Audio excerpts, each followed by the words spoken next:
হ্যাঁ বন্ধুরা, আজকে তোমাদের কাছে এমন একটা ঘটনা শেয়ার করতে চাই যেটা আমার সাথে যখন ঘটছিল আমি কিছু সময়ের জন্য থমকে গিয়েছিলাম। একটা ছোট্ট ছেলে এতটা কষ্ট করতে পারে একটা গেম খেলার জন্য। ছোট্ট একটা গেমের প্রতি কতটা ভালোবাসা না থাকলে এতটা কষ্ট করা সম্ভব হয়, অথচ দিন শেষে তাকে এতটা কষ্ট ভোগ করতে হলো। তো বেশি প্যাক না করে ছোট্ট একটা ইন্ট্রো দিয়ে আজকের ভিডিও শুরু করা যাক। গতকাল বিকেলে আমি ঘুরতে বের হয়েছিলাম।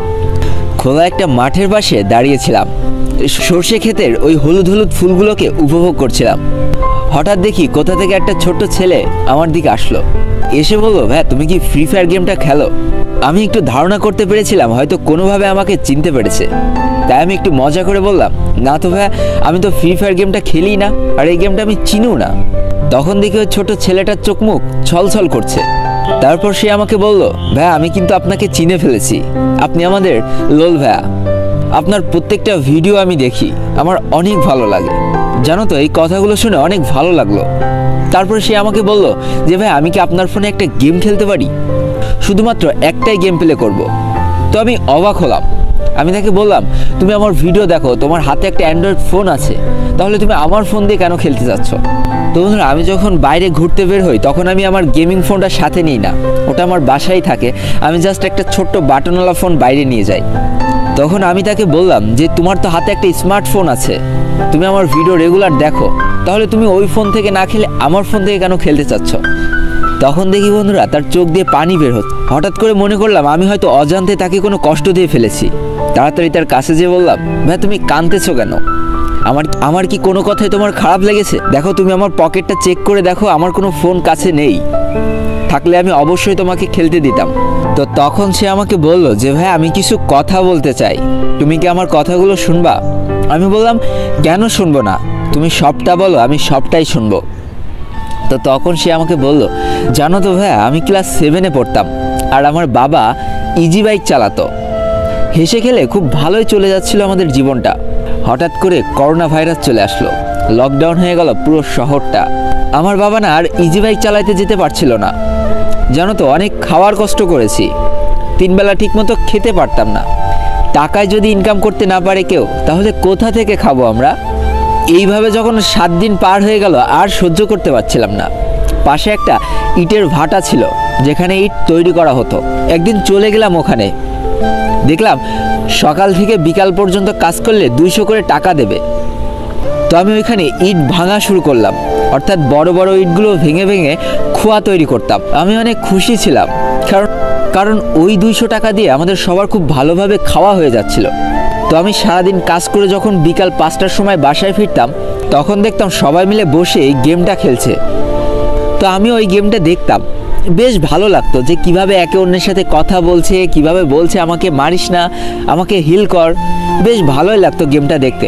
কিন্তু জানো তো, আমাকে না দেখতে দেওয়া হতো না। আমি পাশে গেলেই আমাকে গাল দিয়ে তাড়িয়ে দেওয়া হতো, যা তুই আগে একটা ফোন কেন, তারপরে খেলবি। অনেক চেয়েছি তাদের কাছে একটা ম্যাচ খেলতে দাও, কখনো দেয়নি। ওইখান থেকে গেমের প্রতি ভালোবাসাটা তৈরি হয়ে গেল। একটা সময় ভাবলাম যে আমি তো 200 করে টাকা ইনকাম করি দিনে, তাহলে আমি যদি এখান থেকে কিছু টাকা বাঁচাতে পারি, তাহলে তো আমি একটা ফোন কিনতে পারি। তাই ভাই কী করতাম জানো, আমি 150 টাকা বাসায় দিতাম বাবা মার খাওয়ার জন্য, আর 50 টাকা আমি নিজের জন্য রেখে দিতাম। সকালবেলা যখন কাজে আসতাম, তখন 1 কাপ চা আর 1 কাপ বিস্কুট খেয়ে কাজ করতে আসতাম। আর বাবা মাকে বলতাম যে আমি এই 50 টাকা দিয়ে বিকেলবেলা পেট ভরে ভাত খাই আম্মু। এই শুনে বাবা মা অনেক খুশি হতো। কিন্তু ভাইয়া, আসল সত্যটা কি জানো, আমি কোনো দিন দুপুরে খেতাম না। সকালবেলা ওই চা বিস্কুট খেয়ে দুপুরবেলা আর খেতাম না। আমি ওই 50 টাকা করে প্রতিদিন জমাতাম। আর কি হতো, কিছু মানুষের ইট টিট বয়ে দিলে ওই 10-5 টাকা করে বেশি পাওয়া যেত। তো ওই যে 10-5 টাকা করে যে টাকাটা আমি পেতাম, ওই টাকা দিয়ে আমি দুপুরে ভাত আর আলু ভর্তা কিনে খেতাম। এটাই খেতাম, আবার অনেক দুপুরবেলা না খেয়ে কাটিয়ে দিয়েছি। আর বাসায় যে হাসতে হাসতে বলতাম, হ্যাঁ আম্মু অনেকটা খেয়েছি, পেট আমার একদম ভর্তি হয়ে গিয়েছে। এইভাবে চলতে চলতে 3টা মাস পার করে ফেললাম, 2টা ঈদ পার করে ফেললাম, ঈদের বোনাসও পেয়েছিলাম। আর যখন সেই মাটির ব্যাংকটা ভেঙে 3000 টাকা এক জায়গায় করেছিলাম, অনেক ভালো লেগেছিল যে এবার আমি একটা ফোন কিনতে পারবো। তো বেশ কিছুদিন ঘোরাঘুরি করার পর 3000 টাকাতে একটা সেকেন্ড হ্যান্ড ফোন কিনে ফেললাম, যে ফোনটা র্যাম ছিল 1.5 GB। জানো তো ভাইয়া, ওই ফোনটা কেনার পর না আমার দিনটা ফিরে গিয়েছিল। 150 টাকা বাসায় দিতাম, এদিকে বাবা আবার ইজি বাইক চালানো শুরু করে দিল। আমাদের আর অভাব হচ্ছিল না। আর আমি ভাইয়া ওই 50 টাকায় যে কতটা পেট ভরে খেতাম। একদিন ডিম দিয়ে খেতাম, একদিন ভালো তরকারি দিয়ে খেতাম, একদম পেটটা ভরে যেত। আর সারাদিন কাজ করার পরে বিকেলবেলা যখন গেম খেলতে বসতাম না, এতটা ভালো লাগতো, সারাদিনের কষ্টের কথাগুলো একদম ভুলে যেতাম। অনেক ভালোবাসি আমি এই গেমটাকে। সবাই মিলে একসাথে বসতাম, গেম খেলতাম। তো লাস্ট ফ্রি ফায়ার একটা আপডেট আসলো, তখন আমার ফোনটা একটু ল্যাগ দেওয়া শুরু করলো। তাও ভাই বেশি কষ্ট হতো না, কারণ আমার তো প্রো প্লেয়ার হওয়ার স্বপ্ন ছিল না। আমি এই গেমটা ভালোবাসতাম, তাই গেমটা খেলতাম, খুব ভালোই চলছিল। কিন্তু শেষ যেদিন আপডেটের জন্য গেমটা বন্ধ হয়ে গেল, আমি সারাদিন কাজ করতে পারিনি। খুব ভয় লাগছিল যে আপডেট আসার পর আসলে গেমটা আমি আর খেলতে পারবো তো। কিন্তু যেদিন আপডেট আসে আমি সন্ধেবেলা গেমে ঢুকে বেশ কয়েকটা গেমও খেলি, খুব ভালোভাবেই খেলতে পারছিলাম ভাইয়া। হঠাৎ করে সকালবেলা উঠে গেমে ঢুকতে গেলেই দেখি গেম থেকে বের করে দিচ্ছে। কখনো গেমে ঢুকতে যেয়ে বের করে দিচ্ছে, কখনো গেম খেলতে খেলতে বের করে দিচ্ছে। খালি একটা জিনিস দেখাচ্ছে, ফোর্স ইজ স্টপ। এটার মানে আমি বুঝতে পারছি না ভাইয়া। তাই আমি একটা ফোনের দোকানে নিয়ে গিয়েছিলাম। তো ওরা আমাকে বললো যে আমার ফোনটা আর প্রেশার নিতে পারছে না, এই গেমটা আমার ফোনে আর চলবে না। বিশ্বাস করো, মাথার উপরে না আকাশ ভেঙে পড়েছিল। ভেবেছিলাম সব শেষ হয়ে গেল, আমি আবার কিভাবে গেম খেলবো। 3 থেকে 4টা মাস যে আমি সারা দিন না খেয়ে থেকে কষ্ট করে টাকা জমিয়েছি, মাত্র 2 মাস খেলতে পারলাম, তাও তো ভালোভাবে খেলতে পারিনি। কি দরকার ছিল এই আপডেটটা দেওয়ার? দেখো ভাইয়া, সেই বন্ধুগুলো এখন আমাকে আবারও সেই একইভাবে অপমান করে। তাদের কাছে একটা গেম খেলতে চাইলে তাড়িয়ে দেয়, গেম খেলা দেখতে গেলেও তাড়িয়ে দেয়। কেন ভাইয়া, আমি কি কোনো অপরাধ করে ফেলেছি গেমটাকে ভালোবেসে? তো বন্ধুরা, ওই সময় দাঁড়িয়ে এই কথাগুলো একটা ছেলের মুখ থেকে শুনে আমি কিছু সময়ের জন্য হতবাক হয়ে গিয়েছিলাম। আমার তাকে বুকে জড়িয়ে ধরা ছাড়া আর কোনো সেকেন্ড অপশন ছিল না।